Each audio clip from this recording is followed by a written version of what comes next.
bro. Don't overthink anything, bro. We're living in the moment. We put in too much work, bro. Have fun today. Let's go. Bring it up, baby. Let's go.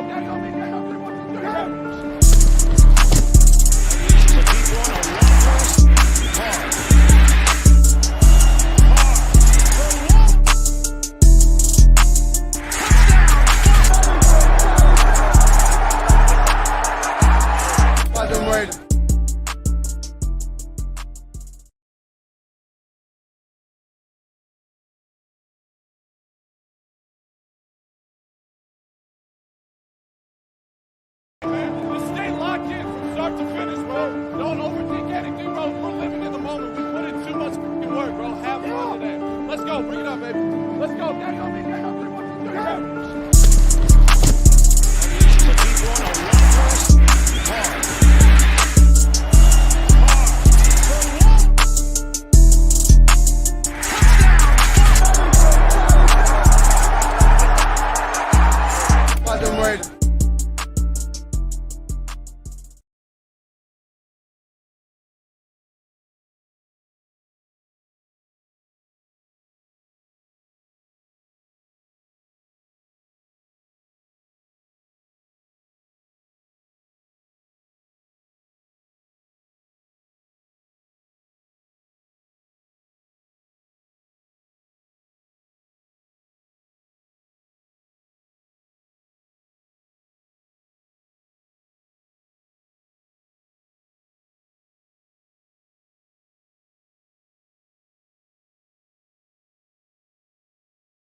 Just stay locked in from start to finish, bro. Don't overthink anything, bro. We're living in the moment. We put in too much work, bro. Have fun today.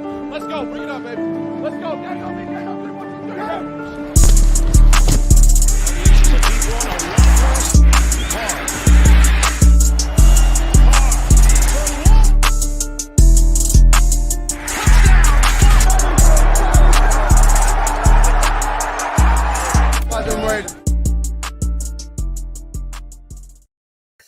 What is good, YouTube, man? How is everybody doing?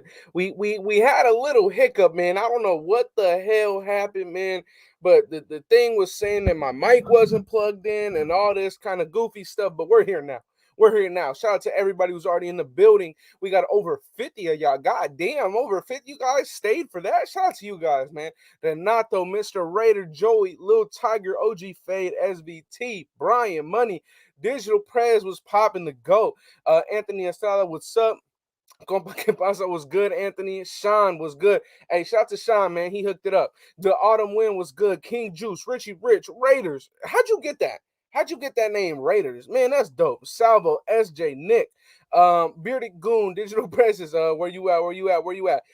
Shout out to everybody who's in the building, man. Shout out to everybody who's in the building, because that was just a weird hiccup, bro. I'm gonna be honest. I don't know what the hell happened. It said that my mic was all kinds of fucked up. So, I had to just overall refresh the page. But listen, you guys, I am here. I am here to talk about I'm here to talk about all the contracts, man, or most of the contracts that we now have the official details to, right? Because we were getting a lot of this and a lot of that talking about, oh, you guys brought in Chandler Jones, you also paid Devontae Adams, you guys are going to be crippled, you guys won't have enough money, you guys are going to be able to do this and that. Well, guess what? Let's break down all the numbers, man. That's what we're here to do today. We had to throw on the smart glasses to really talk this number game that we got going on. Because shout out to Dave Ziegler, Champ Kelly, and all them boys in the front office, man. They have absolutely killed it. They have absolutely killed it, man. with all these contracts that we've seen so far happen, we see guys like Pico get $1 million, and we're gonna look more into that. We see guys like Devontae, his contract is structured in a phenomenal way that helps the team. You get Chandler Jones, that you're basically paying Chandler Jones only like $6-7 million because guess what? You let go of Yannick Ngakwe's contract. So we're here to talk about all of that. We're here to talk about all that. But really, really quick, man, I really want to talk about one person first. And we're gonna start off and we're gonna ease up to the big guys, man. So a contract that we figured out the details to, I believe it was yesterday or 2 days ago, was one of the running backs that we signed in free agency, Brandon Bolden. We signed Brandon Bolden to a 2-year deal worth up to $5 million. Now, Brandon Bolden's a guy that he's been with New England, I believe, 8 out of the 9 years he's been in the NFL. He's had a lot of success with Josh McDaniels, right? Especially last year. He got a lot of touches, over 600 yards. So he's had some success. But here's what I like about Brandon Bolden's contract, right? With Brandon Bolden's deal, it's a $2.75 million cap hit next year that if you want to, there's a void in his contract. There's a team option in his contract. Therefore, if you don't want Brandon Bolden to be on the roster next year, you're cleaning up $2.7 million with ease. No dead cap, no guaranteed money, and you can just get off that contract. Nothing is tied down to the Raiders at that point. For me, that's absolutely great, especially due to the fact that Brandon Bolden's coming off one of his most productive seasons, right? But he's coming off one of his most productive seasons at the age of 31. So, we know that injuries could happen. This is a time and a point of many players' careers where, certain tweaks and quirks start to happen with their body. So with us being able to offload his contract next year with no problem whatsoever is phenomenal. And by offloading his contract next year, if you don't want him here, it saves you $2.75 million, right? So very, very good. It's a team option. Very, very good. And well put together by Champ Kelly and Dave Ziegler. I'm not sure which one was in on it more, but at the end of the day, they both did a good job. Now, I want to talk about our recently acquired linebacker from the Tennessee Titans. In my opinion, he was supposed to make anywhere from $3.5 to $5 million a year. Now, I definitely would have preferred the Raiders to get Jayon Brown on a multi-year deal. I really wish we would have been able to lock him up for many years, not just 1 year, but we do have that option by the very end of the season to extend him, right? So if you want him to stay on the roster, you can extend Jayon Brown before he is a free agent. Now, let's talk about it, right? So Jayon Brown's a 1-year deal, only worth $1.25 million. Absolutely phenomenal deal right there. Great contract. And absolutely amazing. There's only 625 guaranteed. Only 625 guaranteed bread in that contract. 125,000 guaranteed at the signing, so it allows us to bring down his cap hit even lower than 1.25. So instead of the cap hit being 1.25, it's only going to be $1 million since he got $125,000 guaranteed at signing. So very, very, very good pickup by the Raiders. Like I said, I really, really wish it would have been a multi-year deal because I really like Jayon Brown's game. I really, really enjoy his film. He's a phenomenal pass coverage linebacker.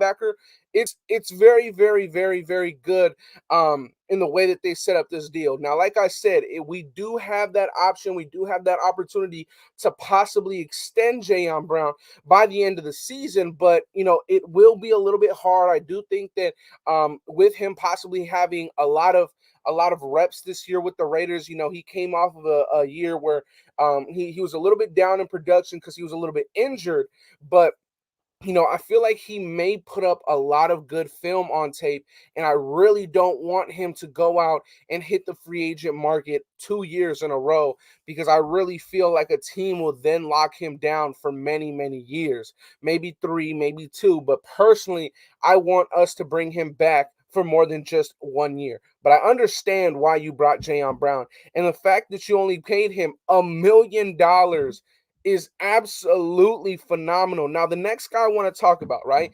The closer, strong safety from the Falcons, from Detroit, from most famously known in New England.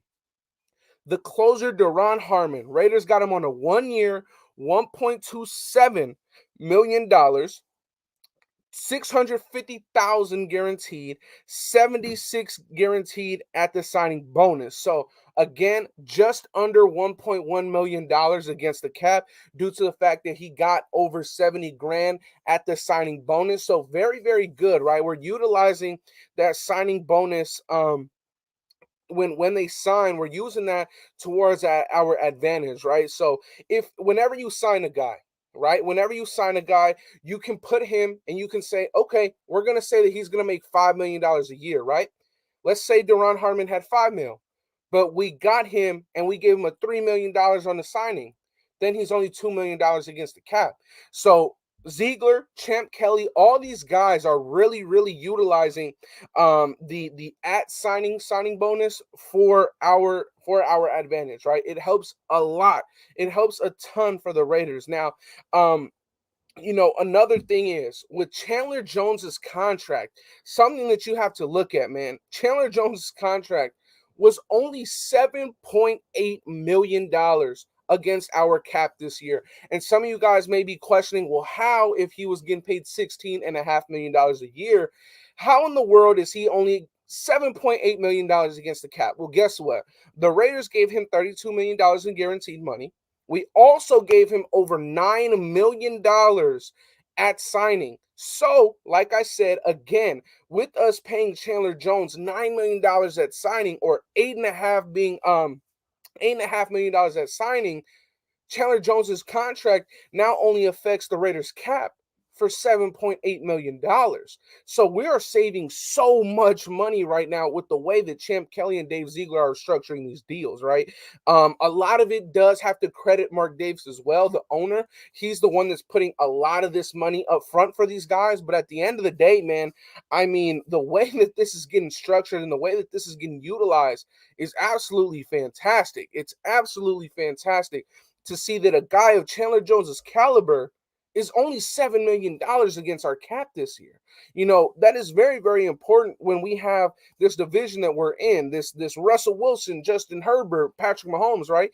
And to get a pass rusher that's had seasons with 17 sacks, 16 sacks, 15 sacks, to structure his contract in a way where he's only $7 million against your cap this year, it's phenomenal. It is absolutely phenomenal. Now, another guy that we brought in, acquired, I believe it was day 3 of free agency, was Bilal Nichols, the defensive tackle, the defensive end, 3-4 defensive end from Chicago, right? He's a $5.5 million guy a year, $11 million for 2 years. Now, his contract is a little bit different. His contract details have not shown yet how much we got him or gave him at signing. So with Bilal Nichols being $5.5 million a year, we could potentially give him $2 million at signing, and he's only a $3 million cap hit. So we're really, really, really utilizing the signing bonus portion of this contract stuff to our advantage, man. And it's great. It's great. We need to keep doing that. We need to keep doing that.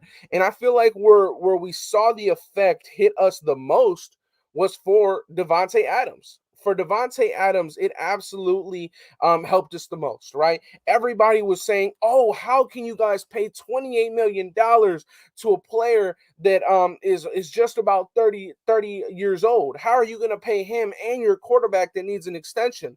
Well, let me tell you this. Because the GOAT Dave Ziegler said, you know what? I'm going to shut all that shit up. I'm going to make you guys all be quiet. You know what he did? You know what this man did? He said, you know what? I'm going to get Derek Carr an extension while Davante Adams is only $8 million against our cap. And that's exactly what he did. That's exactly what we did. When you look at the Raiders cap hit for the 2022 season, Davante Adams is only an $8.2 million cap hit, you guys. $8 million. $8 million is all that Davante is hitting us for this season, right? That's what we're talking about right now. So Ziegler, Champ Kelly, he gave this man over $40 million at signing and said, you know what? We gave you that much at signing, so your average is gonna stay the same, but realistically behind the scenes, your number is gonna go down. You're gonna get all your money. You're gonna become the highest paid player in the NFL by the average. But realistically, $8 million, $8 million for Devontae Adams this season, and then $20 million in 2024. It's absolutely amazing. It's absolutely amazing. So those contracts, the way that they're being formatted right now, is a position where you are in a win now mode. You are in a scenario where you have to win now, right? You have a guy in Devontae Adams that's only going towards your cap with $8 million. You got Derek Carr that's, he's at the last bit of his career, but his contract is only $19 million, right?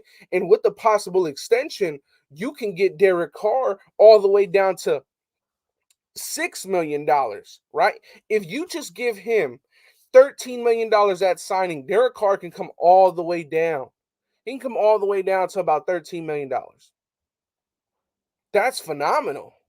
That is phenomenal right there. And to see Ziegler be out and be aggressive and get all these guys, these top-notch guys, and for these guys to not even be going up against our cap more than $10 million. And you got to look at it. We have to look at it in this perspective, right? Cleveland Furrow has a bigger cap hit than Devontae Adams. Cleveland Furrow has a bigger cap hit than Chandler Jones. Cleveland Furrow has a bigger cap hit than Jayon Brown. Cleveland Furrow has a bigger cap hit than all these guys, than Darren Waller. Cleveland Furrow has a guy is a guy that's a rotational piece. But he is getting more money, technically. That's how it looks on the books. He is more money against the cap than the guys I just named. You can't tell me that Dave Ziegler, that Champ Kelly, that these guys don't know what they're doing. These guys are absolutely killing it. These guys are absolutely killing it, man. Absolutely killing it. And shout out to Edgar. He says, what do we do about Hunter Renfro's contract coming up? Simple. Extend the man. You got to extend the man. Hunter Renfro is a guy that will have such a large market in free agency if he were to test free agency next year, right? So when you look at Hunter Renfro, each year he's been going up. His trend is going upwards. Never once in Hunter Renfro's career, in terms of being in the NFL so far, has his projection ever flatlined or ever decreased. His projection has only ever gone forward or upwards. And with this last season, with Hunter Renfro getting over 1,000 yards, he's only going to excel in this offense, right? We're talking about Hunter Renfro as a guy that had to win every single down because Darren Waller was out for a month and a half, because unfortunate shit happened with number 11, right? And who were we going to rely on? Josh Jacobs? No, he wasn't healthy. Our offensive line wasn't allowing him to. But what he showed was that, okay, if all else fails, give me the ball and I'll make something happen. And that's what Hunter Renfro did. So, Edgar, my answer to you is simply, you have to extend Hunter Renfro. You have to extend Hunter Renfro. And I'm going to keep saying this, man. Whether you extend Hunter Renfro, whether you extend Derek Carr, whichever one you do first, it helps each other. It helps one another. So let's say that Hunter Renfro gets an extension first. It's going to help Derek Carr. Now, let me tell you this. With the way that we've been formatting all these deals, with the way that Devontae Adams' cap hit is only $8 million this year, with the fact that Chandler Jones' cap hit is only $7 million this year, with all this stuff being said, right, do we think that Hunter Renfro would make more, over or under $10 million a season? Now, Hunter Renfro is very, very young. He's very, very young. He's just now passing his first contract in the NFL, his rookie deal. So when you're looking at Hunter Renfro, that's coming off his best season of his career, and you look at him, right? Is he going to make over or under $10 million a season. What do we think that his market would be, right? He's only 26 years old. So let's say that you give Hunter Renfrow a 3-year extension. A 3-year extension then puts him right before he turns 30. Right before he turns 30. So you lock down Hunter Renfrow for 3 years. And you're going to be able to have him finish off his contract before he hits that 30-year mark. That 30-year-old mark, I'm sorry. So, me personally, I think Hunter Renfrow will make just the $10 million mark. And the reason why is because whether Hunter Renfrow wants to take the discount, the hometown discount, whether Hunter Renfrow thinks that it's right, at the end of the day, he has an agent. At the end of the day, he has a family. He's a 5th-round pick. He didn't make much compared to others. He's going to make at least $10 million a season. At least $10 million a season. So, like I said, you got Devontae, his fucking contract, the way that it's set up, shout out to Ziegler and Champ, $8 million. That's what all it is against the cap. Chandler Jones, $7 million. That's all it is against the cap. These guys are doing phenomenal right now. So, me personally, I feel like if you can get Hunter Renfrow for 3 years, $30 million, that's a great contract. It's an absolutely phenomenal contract. You're putting him just above that $9 million range, right? At the end of the day, Hunter Renfrow has made so many plays for the Raiders, but you don't want Hunter Renfrow to be your number one. You want him to be that role player. You want him to be that stud where you can't just go out and guard Waller and Devontae, right? But at the end of the day, with Marquez fucking Scantling getting $10 million a season, Hunter Renfrow is a player beyond his caliber. He's better than Marquez Scantling. He is a better receiver than MVS. He's a better receiver than Juju Smith-Schuster. And both of those guys are getting $10 million a season. So you have to look at that market. And the reason why I'm looking at that market specifically is because those guys are in our division. So it's pretty damn simple to see that Hunter Renfrow would need to make more than 10, if not $10 million. Simple as that. Shout out to Daniel Kim. He says, not even worried that Ziegler interview was fire. Our guy's going to get taken care of and our future is going to be okay. Ziegler and Champ are winning, man. Simple as that, Daniel. Those two guys are killing the game right now. Absolutely killing it. Absolutely killing it, man. And Sean, that's what we were going to go to next. Max Crosby gets a $98.98 million extension, right? Like, oh my God, he's going to be crippling the Raiders. No, not at all. Less than, if you look at his deal, he has 3 years that's under $20 million. 3 years that's under $20 million. On top of that, look at what Sean Johnson just said, a $6.6 million cap hit this year. He originally had a $3.5 million cap hit this year. But what Ziegler did was say, you know what? We're going to give you $3 more million this year to make your average come down, to make your average million per year come down. Simple as that. Let's see. $10 million is questionable for Renfrow. He isn't a great run blocker, and he can't play outside. Slot receivers getting paid way too much because of the West Coast offense allow for underneath players to eat. You know what, William? I have to disagree with the fact that you say that he can't play outside. I have to disagree with that. I really do. When you turn on the film for Renfrow, he has a lot of times and a lot of success on the outside. Is he your traditional outside receiver? Absolutely not. But when we're saying that he cannot play outside, that is false. When we saw unfortunate things happen with number 11, Henry Ruggs, he played a lot more snaps outside. And I can tell you one thing. His touchdown against Kansas City on Trevarius Ward was on the outside. He can play outside when asked. He definitely can. And when it comes to a great run blocker, sure. He's not a great run blocker. But at the end of the day, William, I have to tell you this. Is Hunter Renfrow overall a better receiver than Juju? Yes. Is he overall a better receiver than MVS? Yes. I mean, is he a better receiver than Christian Kirk? Christian Kirk got fucking cashed out. Is he a better receiver than Christian Kirk? I would say so. I would say so. So you got to look at it from that perspective as well. That's all I'm saying. That's all I'm saying. That's all I'm saying. You know, I don't think that he's a guy that's gonna get paid less than $8 million. William, how is he not better than Christian Kirk? Christian Kirk has never had 1,000-yard receiving year. Never. Never in his career. But he just got paid. Simple as that, man. You gotta pay Renfro just $10 million, if not more. Nothing less. Nothing less. 3 years, $30 million. What?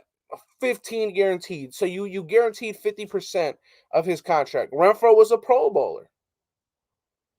If you're telling me that Christian Kirk can go on Byron Jones and make Byron Jones look stupid, you're lying. If you can say that Christian Kirk can go one-on-one with Xavier Howard and cook Xavier Howard, you're stupid. If you can tell me that Christian Kirk can play one-on-one with Marlon Humphrey, you're stupid. Christian Kirk is not a better player than Hunter Renfrow. He's not. He's not at all. Not by one bit. So you got to look at the market and the market of the position. Juju Smith-Schuster is a slot receiver. He got $10 million this year. Christian Kirk, what? Motherfucker got $20 million? $17 million? Something like that? Like, come on now. Like, it's... Do I think that the market right now is inflated? Yes. Do I think that there's players getting overpaid? Yes. But at the end of the day, you got to pay that price. You got to pay that price right now. You have to. You have to. I don't know if I'm digging the hat tonight. Hey, man, it is what it is. I'm fucking with it. All these motherfuckers get way overpaid, but that's just the nature of the beast. Simple as that. What up, Andy? When is Waller's contract year coming? We will have to pay him or lose him. I believe he isn't due for a contract up until 2025, I believe, or 2024. Let me see. Darren Waller contract. He is good up until he's a free agent. When is he a free agent? In 2024. 2024. Is there room for a short Waller extension after DC and Hunter Renfrow are taken care of? He is underpaid compared to the tight end market. He is. He is extremely underpaid. Extremely. I believe there is 13 receivers, if not more, that are getting paid more than Darren Waller. I mean, I don't think that there's three tight ends right now that you can say are better than Darren Waller when they're both on the field. So, you know, to have 13 players just at Darren Waller's position be getting more money than Darren Waller, you got to look at the fact that you're going to need to extend him shortly. Simple as that.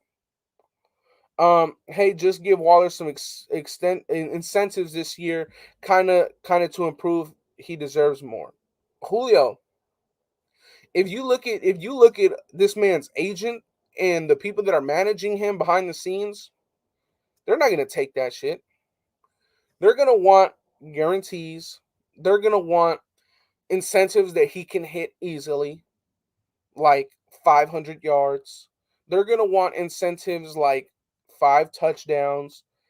But if we're talking about incentives like 9 touchdowns, 1,100 yards, they're not going to do that. They're not going to do that. So with the fact that the Raiders, I don't even think the Raiders can even, touch his contract up until 2023. Yeah, Joey Boy says they can't mess with his contract till next year. So it's kind of hard in that regard, but I definitely feel like he needs to be paid more for sure. We can pay Third and Renfrow $8 million a year, Vegas money. We save, he actually makes more than others. Yes, that's another thing, Mike. So that's actually a very, very good point. So if we're saying that Hunter Renfrow, but see, that's why I feel like I'm saying that Hunter Renfrow is gonna make $10 million, because I feel like he's a better player than Juju, and Juju right now is obviously making more money. MVS is obviously making more money, and at $10 million, I think that that's the sweet spot for Hunter Renfrow, because MVS has contract incentives that can make him be $36 million. So it's, oh, like, come on, man. It's pretty close when it comes to Hunter Renfro's market. Like, you have to pay him accordingly. You have to. You cannot let Hunter Renfro test the free agent market. You know why? Because a team will gladly give him $13 million a year. Easily. Easily. Shout out to Sean. He says Devontae Adams, $8.1 million. Chandler Jones, $7.8 million. Darren Waller, $6.8 million. Colton Miller, 6.7, and that's due to the fact that we restructured and Mark Davis gave him 11.8 of his contract this year in a signing bonus. 6.6 for Max. $42 million on the cap this year. You think about that. Ziegler's a freaking master boss genius. He's smart as hell, man. He knows exactly what he's doing. He knows exactly what he's doing. Let's see. Shout out to Kempo, man. You know, Kempo, when you shared those kind words on the last live on the Four Horsemen, it really meant a lot, man. It really meant a lot. I really don't want you to Superman. I will get to your comment in there. I appreciate you, Kempo. He says, shout out to, he says, on the Renfro, he is the only player I know that has played a name that has a play named after him. Third at Renfro. Simple as that. Simple as fact. Simple as that. Simple as that, man. He caught over 100 passes. He deserves $10 million. Simple as that, man. I mean, it's not hard to realize that. But I think that the money that really has to be looked at here is what Sean just mentioned. We got Devontae, Chandler, Darren Waller, Colton Miller, Mad Max Crosby. All those names, those 5 guys, and those are cornerstones of this franchise, this year are only totaling $42 million. $42 million is all that those guys are racking up towards our cap this year. I can name one person that's in our division right now that alone, one person is making more money than that. That's Patrick Mahomes. Patrick Mahomes himself is making more than $42 million a year. Meanwhile, Devontae, Chandler, Waller, Colton, and Max are getting paid less than that. On average, they're getting paid more, right? But this year, against the cap, they're getting paid less. Shout out to my guy, Wasted, man. Everybody, my guy, what's good with you, Wasted? Everybody in the chat, man. If you guys have not already subscribed to my brother, Wasted, man, you're missing out. You're fucking missing out. Simple as that. Go subscribe to my dog. Puts on a great, fantastic show over there. So please, if you guys can, go check over there. Go in your little search engine, search up Wasted Talent. He should be the first one that pops up, man. Ain't nobody close to my dog, man. Let's see. That's huge. It is huge. It is huge. To have 5 guys, 5 cornerstones of your franchise only total up $42 million of your $210 million cap, that is freaking phenomenal. And this is why I'm doing this live show. This is why I'm doing this live show. Because you have to look at how well these guys are working these deals. You have to look at that. You have to look at that. I talked about how Brandon Bolden's contract is a 2-year deal with a team option on the second year. Team options means that we can opt out of that contract. He's a free agent. We save ourselves almost $3 million. Simple as that. You look at the last 2 years of Devontae Adams' deal. It's $40 million in 2026, $40 million in 2027. This is the plan with those 2 years in my eyes. You're getting 3 very, very successful years out of Devontae Adams. And if those 3 years are he's still playing at an extremely high level, what you can do is that you can then extend him, move that money around, and you can still pay him $25, $27 million a year, and the cap hit won't be $40 million.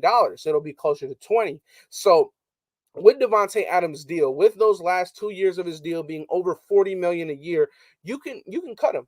You can trade him. There's no guarantees to that money. There's no guarantees to that money at all. So you look at what this man is doing with these contracts, bro.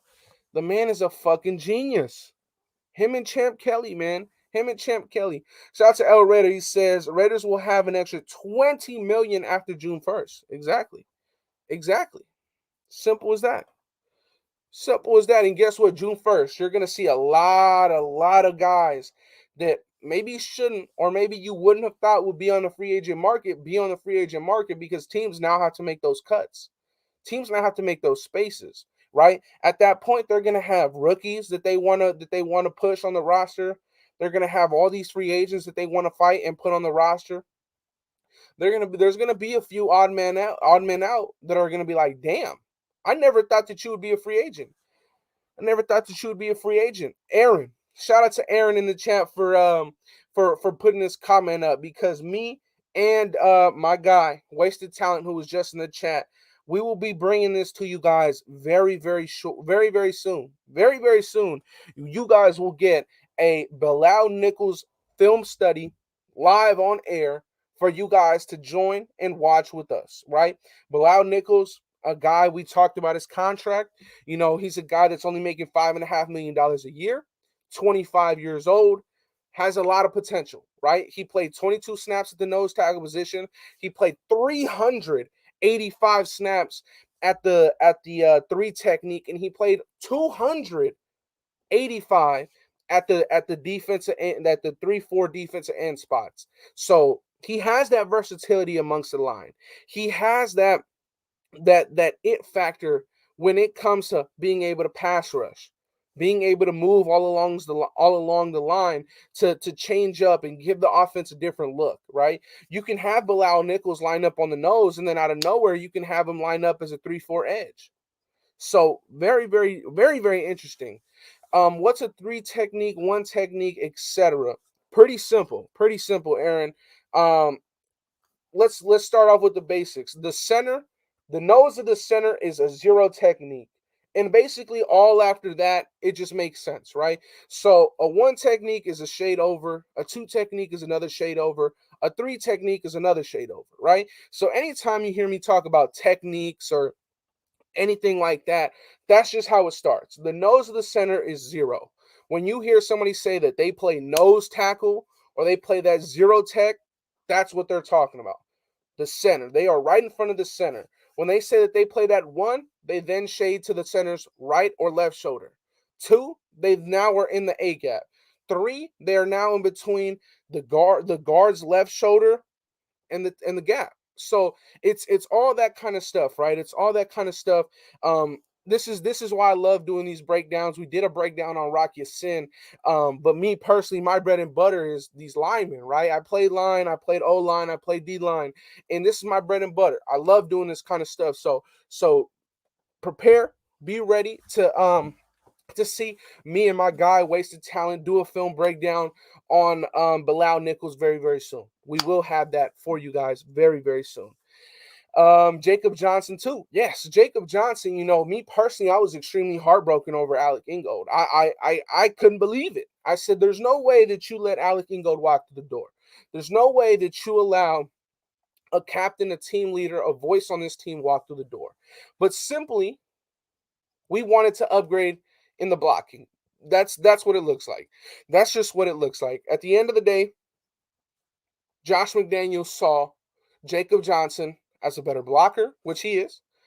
He saw Jacob Johnson as a better traditional fullback, right? He graded higher in pass blocking. He graded higher in run blocking. He's a better blocker. What I will say about Jacob Johnson, that dude he's going to have CTE by the end of his career. He throws his entire face and neck into every block. He's going to have some serious CTE, but we'll see. We'll see. He's a good fullback. When are we going to get a breakdown of Devontae's game? Oh, man. I'm glad you said just kidding, because that dude is a fucking walking highlight reel. So we'll see. Is it safe to say Renfro is a given to re-sign? I don't see him wanting to leave DC based on their off-field relationship alone. They're really tight. Yes, I mean that's one of the things, and this is why I kept saying that whether you extend DC or extend Renfro first, it moves the needle along for both of them. It moves the process along for both of them. Um, to get a contract extension for either one. For either one. When you're talking about Hunter Renfro getting an extension, great. That only allows more comfort and more of a reason for Derek Carr to sign. When you get Derek Carr an extension, great. Great. That only gives Hunter Renfro more of a reason to resign. So it goes both ways, and Jory, I really do agree with that. I really do agree with that. Let's see, he's an old school fullback. Yeah, that dude is going to have serious CTE, bro. That dude, hey, I don't know how he does it.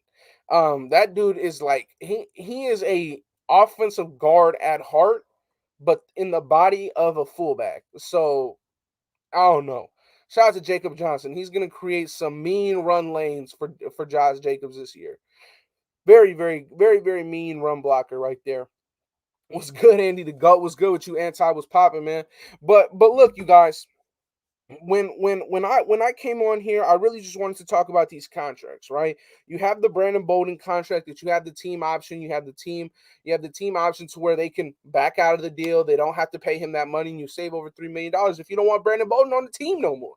You don't want him on the team no more. But really, the biggest contract that I really thought was like a steal, if we're gonna say a steal, is Jayon Brown. Jayon Brown is the biggest steal I think that the Raiders have gotten this offseason. Like I said, his market value, in my opinion, was anywhere between $4 to $5 million a year. We got him for $1 million. For $1 million. So it's very, very impressive to see how much patience can really get you a bargain, right? Like we were extremely patient. Jayon Brown, in my opinion, was a guy that could have or has the potential to potentially have been signed day one, day two of free agency. We got him a week into free agency. So we'll, we'll see, man. We'll see. Got curious about the Mahomes deal and contract. It's really a 4 year, or I think he said 5 year. It's really a 5 year, $181 million deal, $36 million average, dead cap of just over 4 mil if they cut or trade him in 2025, and cap savings of $42 million. Obviously, they'll restructure, of course, of course. But still, though, to have five guys only count towards $42 million, and you have Mahomes making 36, 37 a year on average, it's pretty damn impressive to see what we've been able to do. The bots going off, yeah, they got blocked real quick.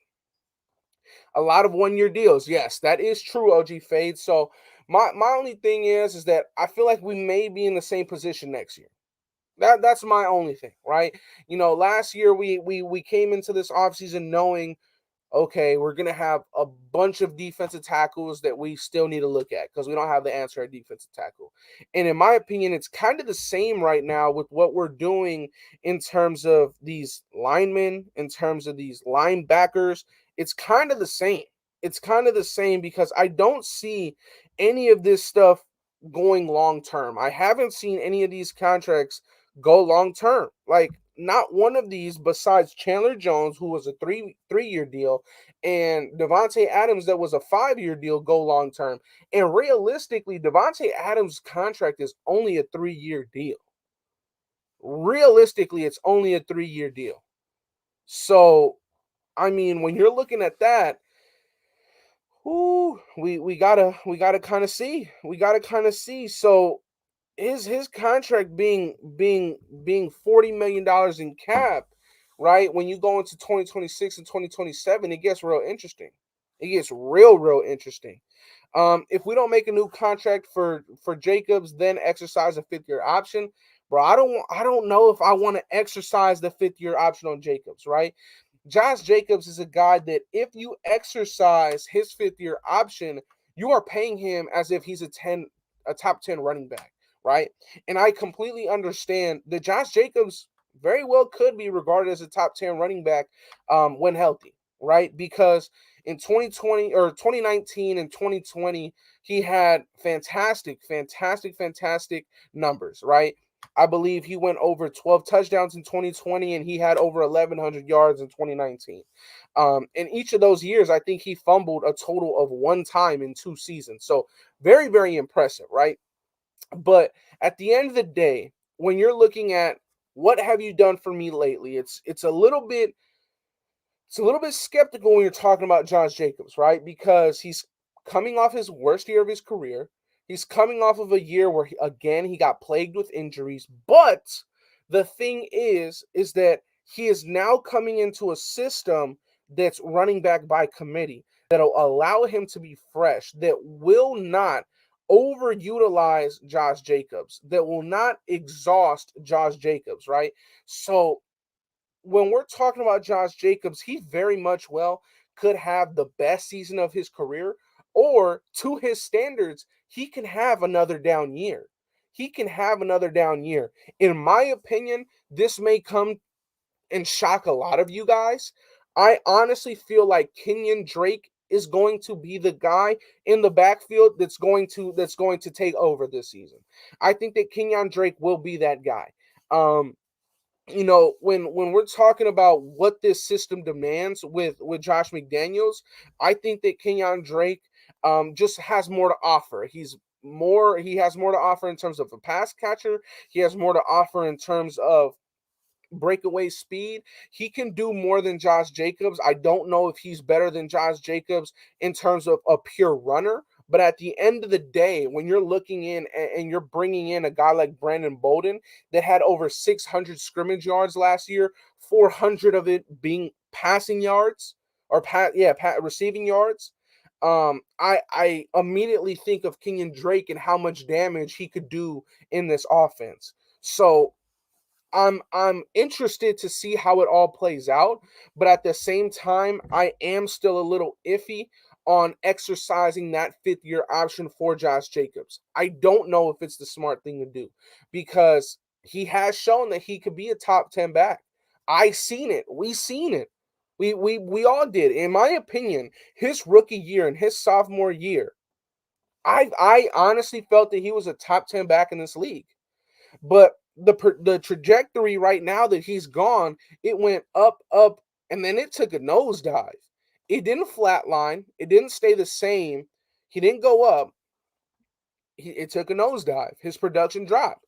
Fumbles and turnovers was a problem. Running outside was a problem, and I understand a lot of his issues came up front, right? A lot of his issues in terms of trying to bounce the ball out and losing yards that way was because the offensive line play simply wasn't there. We'll see, but his 5th-year option is definitely up in the air in terms of what the Raiders should do with that. I don't think that the Raiders should exercise that. I honestly feel like the Raiders should just wait and see what other not options are out there, but you really just got to see what he does this year. I really think that bringing him back is extremely dependent on what his production shows this year. Simple as that. 24 years old. He is young. He is young. Not many players are coming out of their rookie contracts only being 24 years old or 25 years old. So it's very interesting right now. I will stick by my statement and I will still say that I feel like Kenyon Drake will be that number one back for the Raiders this year. But at the same time, Josh Jacobs does possess a lot of aspects and a lot of tools that, Kenyon Drake doesn't have. Kenyon Drake doesn't have that it to him to just go and run over a linebacker, run over a defensive back.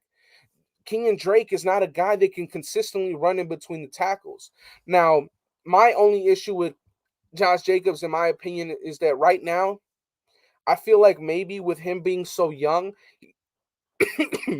he may be getting impatient. He may be really, really looking after that big play, that big run, because Josh Jacobs has not had that in the NFL yet. He has not had a touchdown goal for 50 yards. He hasn't had that. He's had these 14-yard touchdowns, these 16, 17, 22-yard touchdowns, right?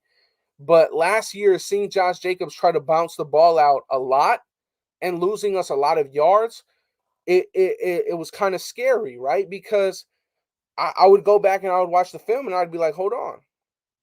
He can run in between the tackles here. And that's where Josh Jacobs is extremely effective.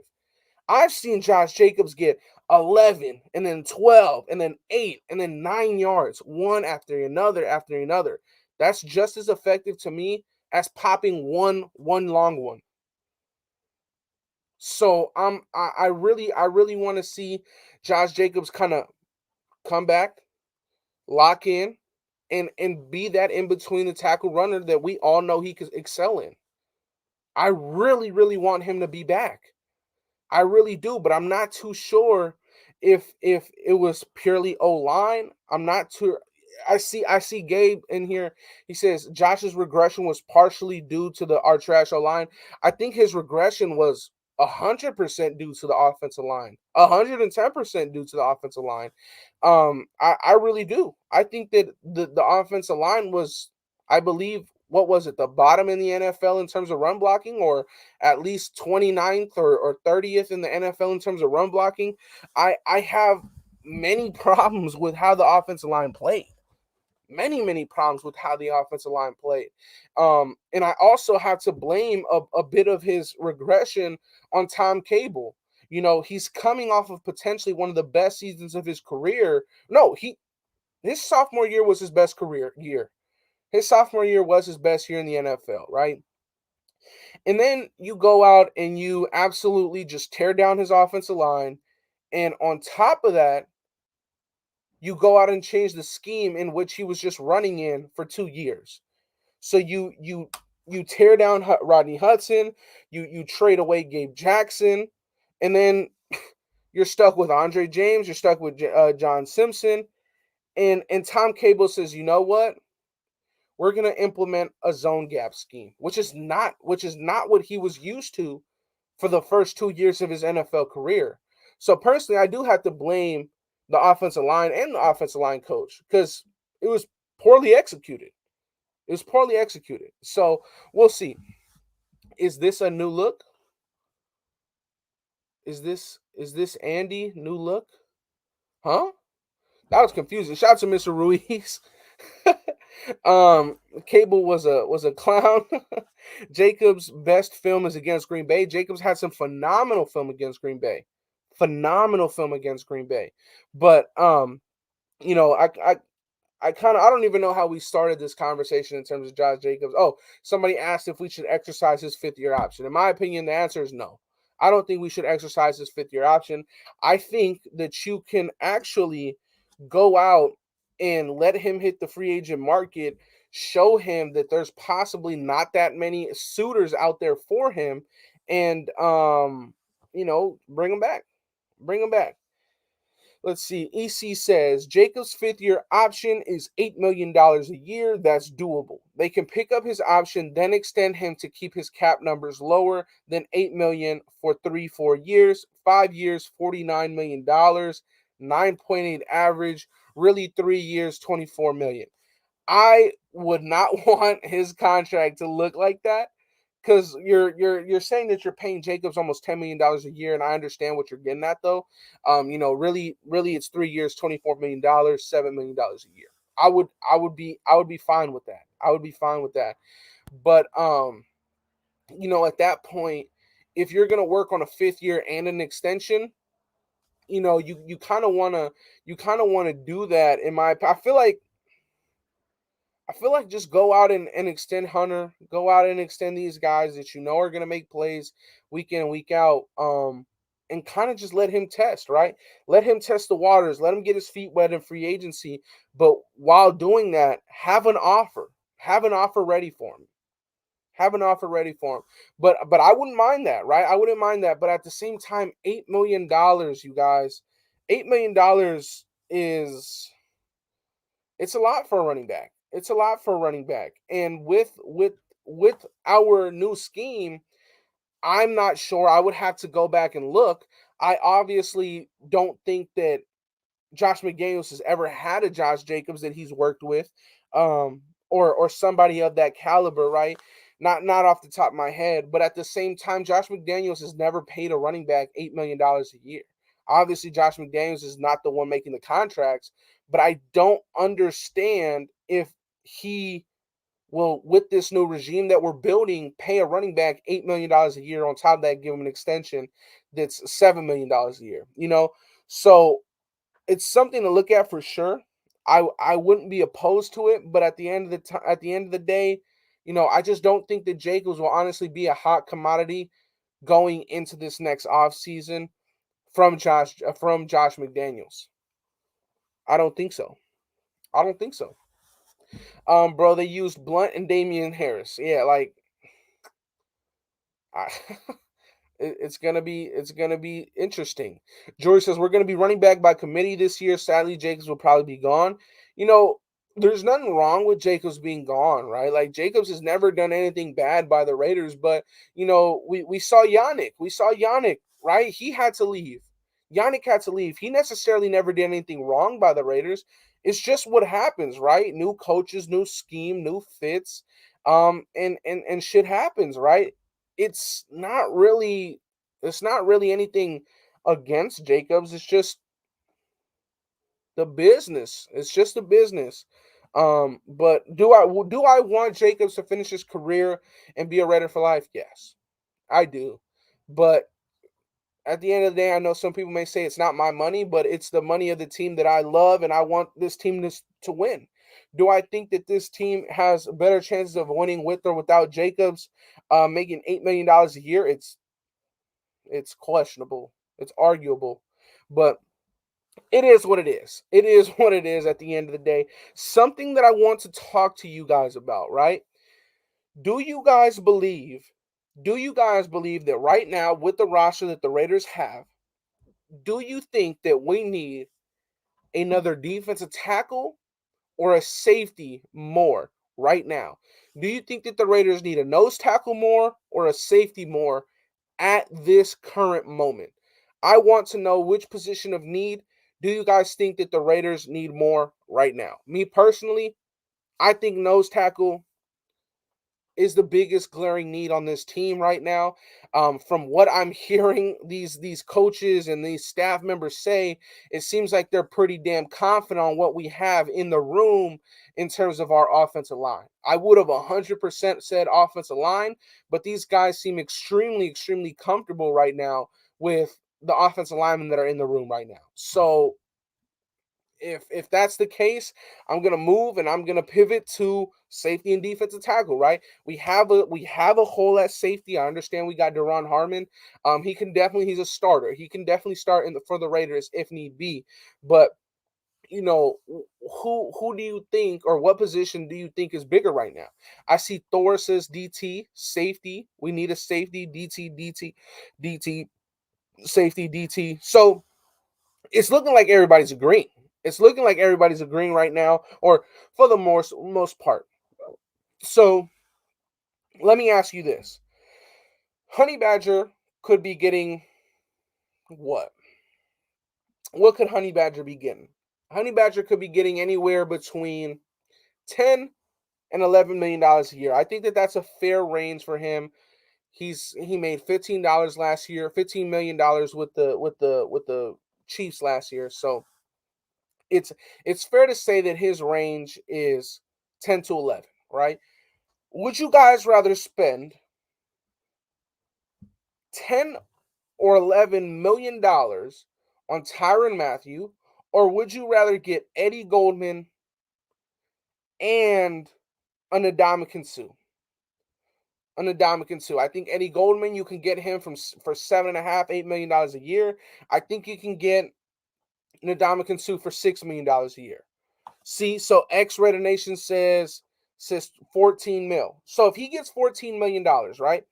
Would you rather get two players in Eddie Goldman and Ndamukong Suh or Tyrann Mathieu? What would you guys rather do? The DT is no question. I have to agree with you guys. I have to agree. Don't even need Suh. You know what? I wouldn't agree with that. I would not agree with that. I definitely think that we need a player of Suh's caliber. And the reason why is because Bilal Nichols is very, very young. He's 25 years old. He's 25 years old. So with with that being said, bringing in a guy like Ndamukong Suh that can help mold him is an absolute great move for the Raiders. And then with Bilal Nichols being so young, you can pair him up with a familiar face like Bilal Nichols on the defensive line. Okay? So with that being said, right? Bilal Nichols and Eddie Goldman played with each other or I was about to say in Cincinnati, in Chicago. They played with each other in Chicago. So you bring in a familiar face for Eddie Goldman, for Bilal Nichols, and you add a guy like Ndamukong Suh that's been in the NFL for X amount of years, that's been extremely, extremely productive. And you can have him as a teacher off the field for Bilal Nichols and on the field. Maybe not with the penalties, right? But at the same time, one thing I will have to say though is for the people that bring up the narrative of, oh, Ndamukong Suh is a walking penalty. He's going to get us penalized. Bilal Nichols, Ndamukong Suh was not even in the top 100 of the most penalized players in the NFL. I'll tell you what though, John Simpson and Alex Leatherwood were ranked in the top 10. That's hilarious to me. That is hilarious. I'd rather have Calais Campbell over Suh. I agree with that. I agree with that. I would most definitely rather have Calais Campbell over Ndamukong Suh. And the reason why I'd rather have Calais Campbell is because Calais Campbell's extremely versatile. He can play every single position on the defensive line. And I mean every single one. It goes, he can play all the way from the nose tackle to the wide nine edge. He can do everything. He can do absolutely everything, right? In Jacksonville, he played a lot of edge rusher. When he moved to Baltimore, he played a lot of 3-4 edge, and 3 technique. And then week 1 against the Raiders, we saw Calais Campbell absolutely dominate and eat Andre James's lunch on the field at the nose tackle position. So I think that we should go out and maybe see more value in bringing in 2 defensive tackles than Tyrann Mathieu. But at the same time, though, we'll have to see what the Raiders and how we move forward with this whole Tyrann Mathieu, Gilmore, and these other names that are out there. We got to monitor their situations. We got to monitor their situations. Suh or Calais would be very impactful next to Max. I agree. I agree. Is that the Carhartt hat edition? Huh? This is a Raider hat. Let's see. Shout out to my guy Rated Tape, man. He says, trade 1, sign 1 to extension. Renfro and Waller. It's pretty simple. Waller has more trade value, and I'd love to sign Renfro to an extension. I think it's that simple, honestly. I honestly feel like it's that simple. Shout out to Rated Tape. You know what? Let me ask you guys this question. Shout out to Raid the Tape, because I know that some of you guys may think exactly the same as me, but I think that that's honestly the smartest thing to do, right? You have more trade value with Waller, and I don't think that Waller will get traded this year. I don't think that he'll get traded at all. But at the end of the day, if this question and if this scenario is presented to me, that's what I would do. I would trade Waller due to the fact that he has more value and he's older. And I would sign Renfro due to the fact that he's emerging, he's younger, and at this point, it's kind of looking like he's built a bigger relationship with Derek Carr. But at the same time, I don't know Derek Carr. I don't fucking live near him or know him personally, so I really couldn't say who has a bigger relationship. But we'll see. We'll see. Right? Think about it. Yeah, you got to think about it for sure. But personally, I don't think that either one of them will be leaving anytime soon. I think that they'll both be here for at least the next 2 seasons. At least the next 2 seasons. Read my question. Oh, my bad, Van City. I want to see what you said. Andy, the New York Giants are reporting that they are willing to shop their 5th-round pick. Do you think we could package Josh, Clee, and Abram and a pick or two next year? Why would you give up Josh Jacobs, Cleveland Furrow, and Jonathan Abram for a 5th-round pick? What? Hell no. I'm not doing that shit. Van City, what? Oh, the 5th pick. Oh. If they're shopping the 5th pick, let them shop it. I'm not a buyer for the 5th overall pick. You do that when you're trying to like rebuild or something crazy. Like, no, I'm not. No, absolutely not. Am I trading Josh a starter, Abram basically a starter, and Cleveland for a rotational piece and a pick next year for a no? I'm not doing that. I'm not doing that. I am not. Throw in Saquon. I mean, cool. He means 5th overall. Okay. You know, this is a very very good good observation, right? This is a very very very good observation, right? And the reason why I say this, right? So I think I just said right like 50 times right there. I'm sorry. The reason why I say this, and shout out to Z or C Gabe Go. They need to pay their 1st-round pick over. Well, Cleveland Furrow's making $9 million, and he was the 4th overall pick. So let's say that the 5th overall pick is going to be making $8.5 million. They don't have $8.5 million to just go out and throw to a player right now. They need money. Like they need money. New York has found themselves in a horrible situation where they are not in a good position in cap or talent. So the New York Giants have absolutely just screwed themselves. But a name that the Raiders were extremely, extremely linked to earlier on in the offseason was James Bradbury, right? So the fact that they got to pay the 5th overall pick, a 2nd-round pick, and the rest of their draft class, they very may well need to just release James Bradbury. And this is where I present to you another question. If they release James Bradbury, he is only 28 years old. 28 years old. How much money would you pay? How much money would you pay James Bradbury a year to play for the Las Vegas Raiders? He has had an extremely, extremely good run of seasons with Patrick Graham these last 2 years in New York. Patrick Graham literally called him a tight end eraser. I want a tight end eraser. We have Travis Kelce in our division. So how much would you pay James Bradbury? Keep in mind, his contract this year is over $20 million. Over $20 million. So if they release him, there is a good cornerback on the market. I'd give him 12 to 15. Personally, I'd give him $15 million. I'd throw him $15 million. 13 mil at the absolute most. He's not a shutdown corner. Raider Friday, I think that in this scheme, he has proven that he could be a good shutdown guy. And let me tell you this. There's going to be a time, there's going to be many times when we face the Chargers and we face the Chiefs, and we're going to need to go into our dime package. And in the dime, you're going to require more or 6 DBs at least. You're going to require at least 6 DBs on the field. So that's 4 corners, 2 safeties. Right now, the 4 corners would be Mullen, Rocky Sin, Anthony Averitt, and Nate Hobbs.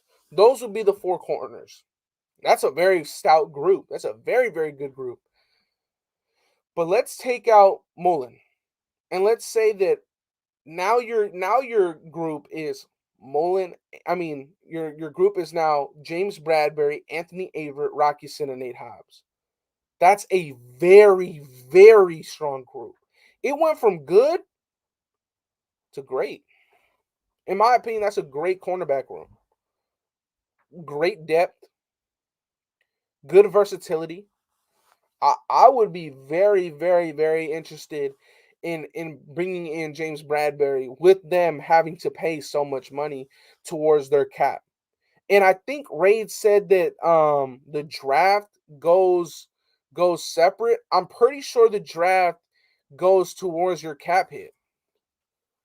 I'm pretty sure it goes towards your cap hit this year because whenever I'm doing these breakdowns on Spot Track and all these other websites, it adds the draft pool in there. So it takes away your money. I'm pretty sure that the draft pool is actually included is not included to your cap. So you have to pay these guys. You have to pay these guys. 15 easy. Can you trade go negative? It does? Yeah, so it does go against your cap. Yeah, that's what I was thinking. 15, easy. Can you trade, go negative, then restructure the contract? You can. You definitely can, Shane. It's funny that you say that, right? Because when we acquired Corey Littleton, his deal was $13 million a year. That same year that he signed the contract, he restructured his contract. So he's able to restructure that contract the second after he signs it. You can definitely do that. But I just feel like you could definitely go out and make a play for James Bradbury only being 28 years old. I would be all for it. Bill Gates says, and he needs to calm down. Mullen and Yasin City are our future, both very, very good and young. I like that. I like that confidence right there, Bill Gates. I do. But at the same time, personally, I think that Anthony Averitt may beat out Trayvon Mullen. And the reason why I say that, right? The reason why I say that is because Mullen is the odd man out here. Mullen is the guy that has not been brought in by the new regime. Mullen is the guy that they've brought in two outside corners. They signed an outside corner. They traded for an outside corner. And now they're saying that Nate Hobbs is going to be able to compete for an outside corner's position. To me, it just shows me that there isn't too much faith in Trayvon Mullen. There isn't too much faith in Trayvon Mullen there. Now, I really, really like Trayvon Mullen in press man coverage, which is why I hope and pray that these rumors in terms of Trayvon Mullen being traded die out. I don't want Trayvon Mullen to be traded. I do not. I do not. I want Trayvon Mullen to play in this press man system because I think he would absolutely excel.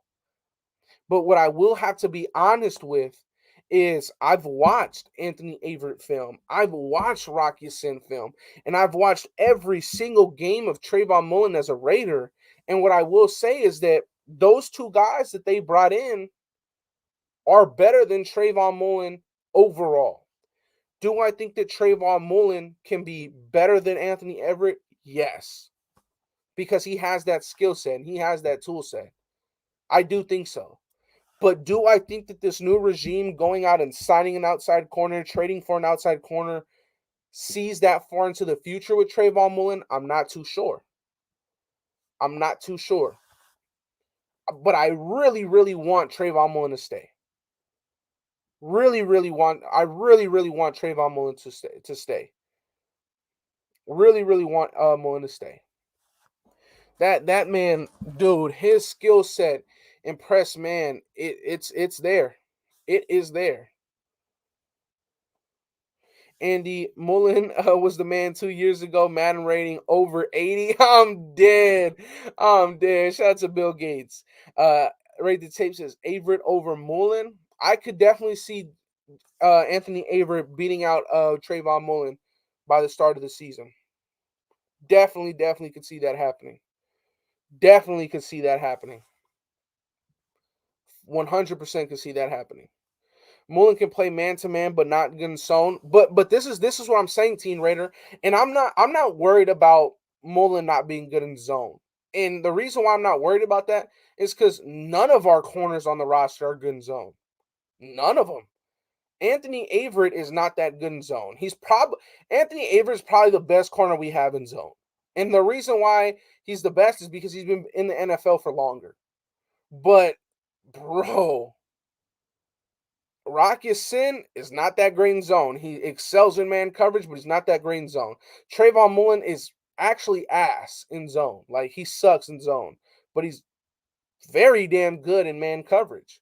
So there's a pretty big drop off when it comes to our man coverage corners and what they can do in zone, which is fine because I really don't think that the Raiders are going to play much zone coverage at all. So I'm completely fine with that. Yes, Raid Averitt over Mullen in the nickel. For sure. I think Hobbs and Yasin are the starters. Whoa. I don't think that Hobbs moves to the outside. I don't think that Hobbs moves to the outside. My bad. Did you answer the comment already? What games are you looking forward to? My bad. Nah. I'm looking towards all the games. I'm looking towards all the games. So I really don't know how to answer that. Um, I'm always excited when we play in LA because I just know that that's just going to be a shit show for the opposing team's fans, and it just so happens that we have 2 games in LA. So I'm very very happy. I'm very happy that we get to play the Chargers and the Rams in LA because we're going to take over that stadium. And it's going to be a fun day. Let's see. What did Raid say? He says, Raid, can you cover though? He says, he says, I just don't like small corners. I'm bigger than Averitt myself. Andy, Hobbs is the best corner in man or zone. Hobbs is definitely the best corner in zone out of all these boys that we got. But I don't know about man. I would have to give that one to Rocky Sin. I would have to give that one to Rocky Sin. 100%. Rocky Sin is easily the best in man on this team. On this team. For sure. For sure. Let's see. Anthony Averitt. How what? 340 in it. He's 100. Damn. Height. Yeah, he's 5'11", 180 pounds. He's 5'11", 180. But the thing is, though, is that's why he's able to keep up with the fastest of them. You know, you kind of got to have that guy that you can match up against the Jalen Waddles and those players of the world, right? You want a guy that you could put up on those guys. So I understand what you're saying. I definitely understand what you're saying. When it comes down to, he says I covered the Raiders YouTube. That was a good one right there. But when it comes down to Anthony Averitt and Trayvon Mullen, I mean at the end of the day, I mean look who acquired who, right? You got to look at it that way as well. But you know, like I said, I really want Mullen to stay. I really hope that these rumors of Trayvon getting traded to potentially go into the second round and package Trayvon Mullen, I don't want that. I don't want that. I want Trayvon Mullen to be with the Raiders because the stats don't fucking lie, man. They don't lie to you. They show and they represent what he was putting up on tape. And in 2020, for the first month and a half, month of football, when he was utilizing a press man scheme, he was the number one corner at doing that in the entire NFL. Above Jair Alexander, above Jalen Ramsey. We're talking about Trayvon Mullen. In press man coverage for the first month and a half of football, he was the best graded corner in press man coverage. Some of you guys may ask, why was he only good for the first month? Because Paul Gunther's dumbass decided to switch into zone coverage. So we'll see. We'll see. But I really want Mullen to stay, be a Raider, and produce for that silver and black, man. I really, really want that. Really, really want that. Hobbs is light years than Rock. Check the PFF stats. I think Hobbs was overall the highest graded rookie corner above Patrick Surtain. That's pretty that's pretty damn good. That's pretty damn good right there. Nah, Rock Yassin is gonna start outside. Definitely think so. Definitely think so. Anthony Averitt is not a slot corner. I don't know where people are getting that one either. I don't know where people are getting that one rated tape. He's not a slot corner. He is not a slot corner. And that boy is not a slot corner. I know for a fact. Yup, Hobbs is one more mistake from being cut. What? Hell no. Nah. Yassin outside would be nice. Yassin is going to play outside. Yassin is going to play outside. Yassin is a Rock Yassin is a outside corner. Anthony Averitt is an outside corner. Trayvon Mullen is an outside corner. Nate Hobbs, he has the potential to be whatever he wants to be. So, it's interesting to see that. But, I just feel like with Nate Hobbs, just don't move him. Don't move him. Because at the end of the day, I feel like if you move Nate Hobbs outside the slot, you are losing a premier run defender in terms of slot corners. I think that Nate Hobbs is a premier run defender for the Raiders when he's playing in the slot. I really, really do. He is a great run defender for the Raiders. And that's what you're asking out of your slot corners. You're asking your slot corners to guard the twitchy guys, but you're also asking them to, okay, if you see a pulling guard, you got to take that man off. You got to be aggressive, and you got to get the ball carrier down. So we'll see. Rated tape says Averitt only started because of injuries and has played less than 100 snaps in the slot last 3 years combined. Well, Anthony Averitt, well, that's, what's it called? What was it? Marcus Peters started off the season hurt, right? Because Anthony Averitt started the season as the outside corner. He started and played against the Raiders the entire game. So I think Marcus Peters was hurt week 1. So yeah, there's 100% truth to that. But I think that Anthony Averitt overall just played well for them on the outside. I think that we can't fault him for being good in the chance that he was given. Shout out to Seth George. we got Chiefs fans in here donating to the channel, bro. What the hell? Shout out to you, Seth. You might as well just become a Raider fan, man. Become one of the 350 people that we got in here. Join the dark side. Represent a real team. Just do that, man. Just do that. Everybody in the chat, Seth George, come to the dark side, man. As simple as that. Shout out to you, my boy. I don't know how to feel, but appreciate you, man. Appreciate you. Just come represent a real team, man. Come represent a real team. Andy, can I ask you a question? Why do you care about a zone corner? This is the Las Vegas Patriots, baby. We man it up. Y'all sending psycho blitzes. I mean, that's what I said. I don't really care about the fact that, all of our corners suck in zone. They do. All of them. But at the same time, I don't care. I don't care that our corners suck in zone because we won't be playing zone. Like, we're not going to be playing zone. We probably are going to be blitzing. We got one of the best. I would say one of the best. I wouldn't give him that title. But, we got Rob Ryan coming from the Ravens. That's an organization that's built off of,